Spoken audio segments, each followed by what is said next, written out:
Episode 37. Bi terus memandangi adik kembarnya yang tengah ditangani dokter dengan wajah yang khawatir dan linangan air mata. Orang bilang ikatan batin saudara kembar sangatlah kuat. Dan Bi membenarkan hal itu. Dia bisa merasakan sakit yang Ji rasakan. Seakan tubuhnya ikut dicambuk dan kulitnya disayat. Rasanya begitu sakit dan perih. Siapa yang tidak akan sakit jika dipukul dan dicambuk dengan keras tanpa belas kasihan? Mungkin jika Ji gadis manja yang lemah, nyawanya tidak akan tertolong. Beruntung Ji bukan gadis seperti itu, dia memiliki fisik yang kuat. Dari kecil Bi dan Ji terbiasa olahraga dan latihan bela diri untuk melatih kekuatan fisik mereka. Bagaimana kondisi putri saya, Dok? Kenapa tiba-tiba badannya panas dan dia meringis kesakitan? Kata Juda panik. Dia tidak apa-apa, itu hanya reaksi tubuhnya atas luka yang mulai membengkak. Saya sudah menyuntik dia dengan obat pereda rasa sakit dan juga penurun panas. Demamnya akan berangsur turun, tapi dia harus tetap dipantau kondisinya dan karena diberi obat penenang dia kemungkinan baru akan sadar besok. Nanti saya akan kembali memeriksa kondisinya sore hari. Dokter menerangkan sebelum meninggalkan kamar rawat Ji. Kalau begitu saya permisi Tuan. Baik, terima kasih Dok. Jawab Juda. Pandangannya kembali berpusat pada Ji. Bi, Papi mau menghubungi mamimu terlebih dahulu. Sebaiknya kamu istirahat dulu sebentar saja. Bi menggelengkan kepala, kemudian berkata. Tidak Pi, Bi mau tunggu di sini saja. Ya sudah, Papi tinggal keluar sebentar. Apa mau ikut minum kopi di luar? Saya juga mau di sini saja Om. Juda tidak banyak bicara lagi, dia berjalan menuju pintu dan keluar dari ruangan itu. Setelah itu ruangan Ji begitu hening. Tak ada suara sama sekali.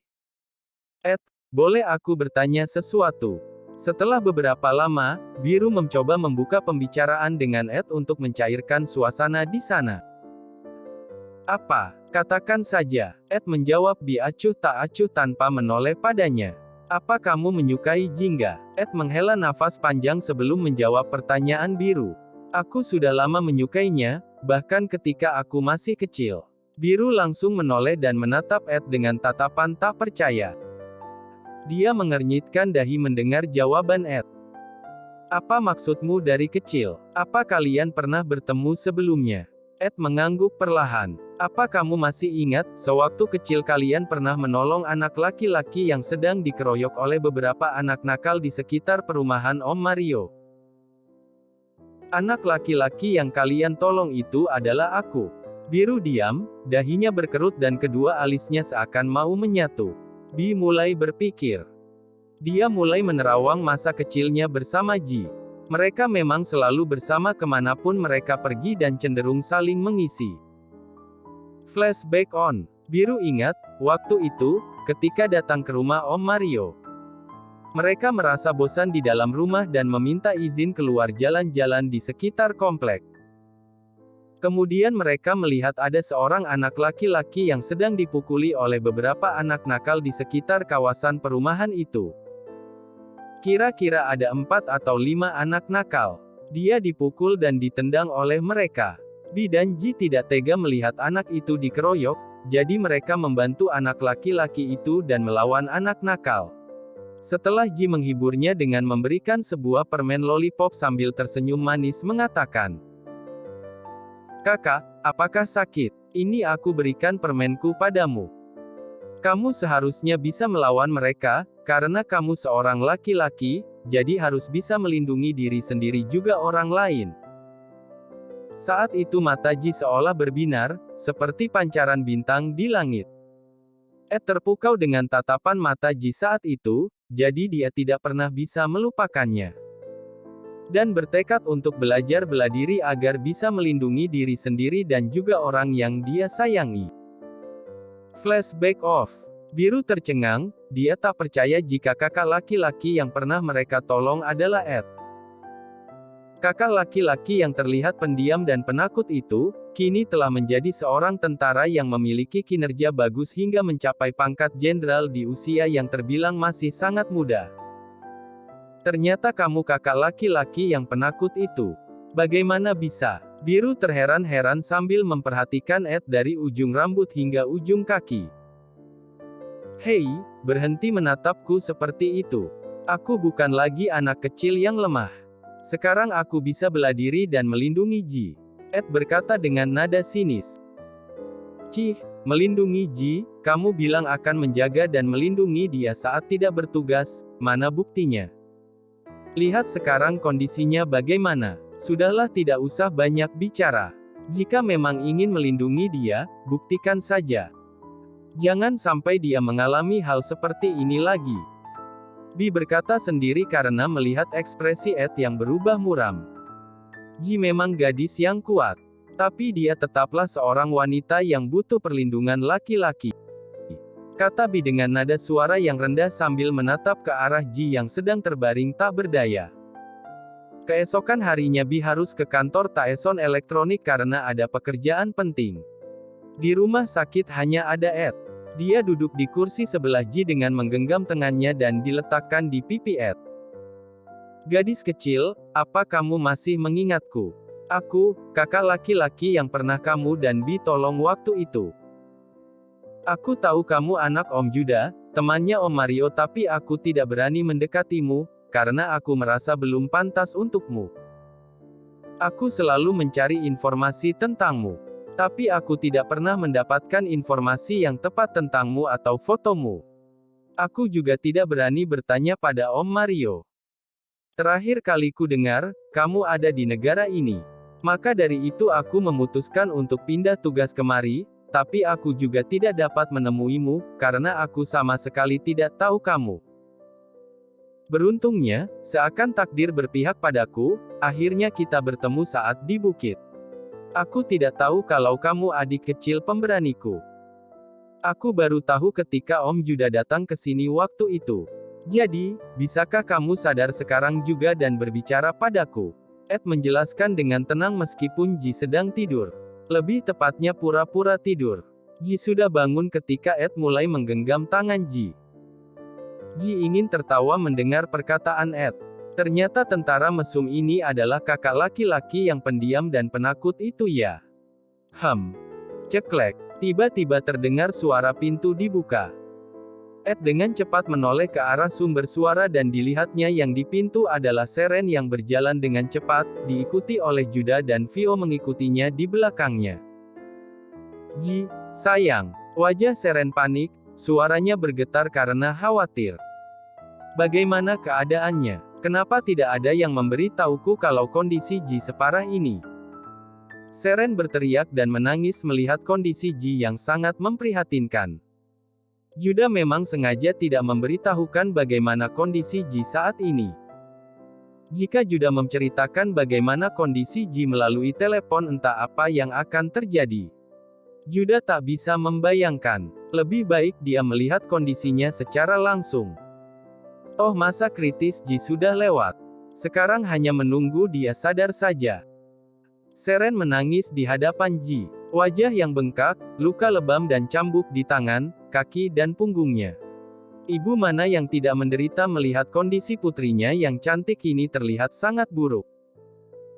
Perlahan Ji membuka mata, karena sebelum Seren datang, dia juga sudah sadar. Mami, Papi. Dia menoleh ke sekeliling, dipanggilnya Juda dan Seren dengan suaranya yang serak. Ya sayang. Seren dan Juda mendekatinya dan menggenggam tangannya. Ed keluar memanggil dokter, tak lama dia kembali bersama dengan dokter dan suster. Permisi, biar saya periksa terlebih dahulu. Seren dan Juda bergeser, digantikan dengan dokter dan suster yang berdiri di hadapan Ji untuk memeriksanya. Dilepaskannya masker oksigen dari mulut Ji. Syukurlah, kondisinya sudah stabil, dia sudah membaik. Kita tinggal menjalani proses pemulihannya saja. Dokter menjelaskan sambil tersenyum kemudian meninggalkan ruangan Ji. Saya permisi. Terima kasih dokter. Bagaimana dengan pelakunya sayang? Seren menoleh sambil bertanya kepada Juda setelah dokter keluar. Dia sudah ditahan di kantor polisi. Dan dia juga mendapatkan bayaran yang setimpal atas apa yang dia lakukan pada Ji. Juda berkata dengan tenang. Aku ingin pergi mengunjunginya, kata Seren dengan wajah yang kesal. Tentu saja, nanti kita ke sana. Ed mendekati Ji. Apa kamu mau minum? Suaranya begitu lembut dan penuh perhatian. Ji hanya menjawab dengan anggukan. Kemudian Ed mengambil segelas air putih dengan sedotan untuk memudahkan Ji minum, dia membantunya. Seren dan Juda tersenyum memperhatikan mereka. Sayang, aku mau lihat orang itu sekarang. Biarkan Ji dan Ed saja, kata Seren kepada Juda dan dia tersenyum sambil menggandeng Seren keluar. Aku ikut, aku tidak mau jadi obat nyamuk di antara mereka berdua, kata Vio dengan suara manja khasnya kepada Juda dan Seren. Mereka pun tersenyum dan berjalan keluar meninggalkan Ji dan Ed. Ed, apa kamu tidak bertugas? Tanya Ji dengan lembut. Ed mengerutkan dahi mendengar nada bicaranya yang lembut. Dia terlihat heran, tapi kemudian dia tersenyum. Tidak, aku ingin menemanimu di sini dulu, besok baru aku bertugas, jawab Ed dengan lembut. Aku dengar semua yang kamu katakan tadi sebelum Mami datang. Ji sedikit tersenyum. Ed terkejut, seketika wajahnya berubah merah karena malu. Kenapa kamu tidak mengatakannya dari awal, kalau kamu kakak penakut itu? Ji memicingkan mata menunggu jawaban Ed, yang sedikit tertunduk. Awalnya aku belum yakin, tapi setelahnya aku malu untuk mengatakannya padamu. Hanya saja setelah melihatmu kemarin itu, aku takut kehilanganmu lagi. Sudah lama aku mencarimu, aku tidak bisa lagi membayangkan kalau harus berpisah lagi denganmu. Ji mendengarkan dengan baik. Ada kehangatan yang dia rasakan di dalam hatinya. Dia tersenyum kepada Ed lalu berkata, aku tidak butuh lelaki penakut dan cengeng. Aku butuh laki-laki kuat yang bisa menyayangi dan melindungiku. Seren, Juda dan Vio telah tiba di kantor polisi, di mana Nasya dan anak buahnya ditahan setelah menghabiskan waktu kira-kira 1 jam perjalanan dari rumah sakit tempat Ji dirawat. Dia langsung melapor kepada sipir yang bertugas untuk dapat mengunjungi Nasya. Setelah mendapat izin, Seren dibawa ke ruang tunggu pengunjung lapas sedangkan Juda dan Vio menunggu di luar. Setelah menunggu beberapa saat, Nasya datang dengan didampingi oleh 2 petugas sipir wanita. Penampilannya jauh dari kata baik. Dengan mengenakan seragam tahanan, rambut yang diikat satu asal, wajah bengkak karena luka juga terdapat sedikit luka di ujung bibir, tangan dan kaki terlihat lebam dan ada bekas cambukan. Dia berjalan dengan terlatih akibat bengkak di kaki. Seren tersenyum sinis melihat Nasya yang mulai duduk bersamanya. Bagaimana rasanya? Sepertinya kamu mulai terbiasa di sini. Nada suaranya terdengar begitu sinis dan penuh kebencian. Nasya memicingkan mata, dia tak mengenali siapa wanita yang ada di hadapannya. Maaf, Nyonya, ini siapa? Kamu tidak mengenalku. Sayang sekali, putri dari seorang konglomerat tidak tahu siapa aku. Maaf, tapi jika Anda tidak ada keperluan apa-apa, sebaiknya Anda pergi dari sini. Sepertinya Anda bukan orang yang pantas untuk datang berkunjung kemari. Nasya masih bersikap tenang saat bicara dengan Seren. Kamu salah. Justru aku orang yang paling pantas berada di sini melihat kehancuranmu. Kamu pikir dengan berada di dalam penjara hidupmu sudah bebas dari penderitaan? Tidak, karena balasan dariku baru dimulai. Seren tersenyum puas saat mengatakannya. Apa maksudmu? Siapa kamu sebenarnya? Nasya mulai panik, suaranya mulai terbata-bata, wajahnya yang bengkak berubah pucat. Sepertinya kamu tidak pernah membaca majalah bisnis. Aku Seren Yulia Kusuma. Apa kamu sudah ingat siapa aku? Seren memiliki senyum yang tak dapat diartikan maksudnya. Senyum yang sangat misterius. Nyonya, tolong ampuni aku sudah sangat menyesal dengan apa yang aku lakukan pada Ji. Kumohon lepaskan aku, Hicks. Derai air mata menyertai permohonan Nasya, yang tiba-tiba berlutut di samping kursi Seren. Tapi Seren hanya tersenyum sinis mencibirnya. Nona, sepertinya Anda salah jika meminta maaf padaku. Karena aku sudah tidak memiliki rasa belas kasihan lagi. Aku tidak sama seperti putriku yang hanya memberikan pelajaran kecil saja. Jadi nikmatilah waktumu perlahan sebelum akhirnya membusuk di dalam penjara. Seren tersenyum dan berdiri meninggalkan Nasya yang masih terpaku dengan apa yang dikatakannya. Dia tidak mengerti dengan apa yang dimaksud Seren, hingga di dalam tahanan dia mengalami apa yang namanya disiksa secara perlahan oleh tahanan lain. Tidur tanpa alas, makanan yang diludahi, dipukul tahanan lain ketika sedang sepi. Semuanya menjadi penyesalan besar untuknya.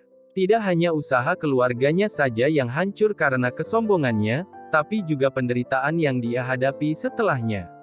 Dia menyesal akan semua tindakan konyolnya yang berakhir dengan memancing kemarahan dari pasangan penguasa dunia bisnis. Beberapa hari telah berlalu, Emily berniat mengunjungi Ji yang masih berada di rumah sakit. Dia datang dengan membawa parsel buah. Sebelumnya dia mengirim pesan terlebih dahulu kepada Biru. Apakah kamu ada di rumah sakit? Aku berniat mengunjungi Ji sekarang. Biru membalas pesan Emily dengan cepat. Iya, aku di rumah sakit. Kabari aku jika kamu sudah tiba. Aku akan menjemputmu di lobi rumah sakit. Baiklah, sampai jumpa nanti. Oke, hati-hati berkendara my sweetheart. Biru tersenyum sendiri membaca pesan dari Emily. Dan Ji memperhatikan kakak kembarnya itu. Hei, apa ada yang lucu dengan ponselmu itu?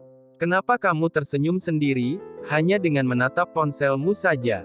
Apa kamu melihat atau menonton sesuatu yang tidak-tidak? Ji berkata dengan senyum mengejek pada Biru. Berisik. Tidak usah memikirkan hal yang aneh-aneh. Aku tahu kamu hanya iri karena Ed sedang pergi bertugas. Jadi kamu tidak bisa ditemani cinta masa kecilmu. Cih, apa maksudmu? Jangan asal bicara. Aku sudah tahu, kalau dia kakak penakut itu. Anak laki-laki yang kita tolong waktu itu. Bi bicara dengan tenang tanpa menoleh pada Ji. Hei, dari mana kamu tahu hal itu? Ji memicingkan mata curiga menatap Bi. Dia sendiri yang menceritakannya padaku. Benarkah? Kapan itu? Mata Ji tampak berbinar menanti sebuah jawaban dari mulut Bi.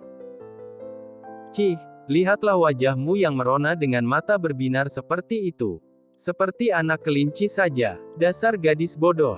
Hei, bagaimana bisa kamu menyamakanku dengan seekor anak kelinci? Jika aku sudah bisa bangun dari tempat tidur sial, aku sudah pasti bangun dan mencekikmu, Dasar menyebalkan. Sampai kapan aku akan terus terbaring di sini sih? Ji yang kesal kepada Biru berteriak dengan histeris, sedangkan Bi hanya tersenyum karena berhasil membuat adiknya merasa jengkel.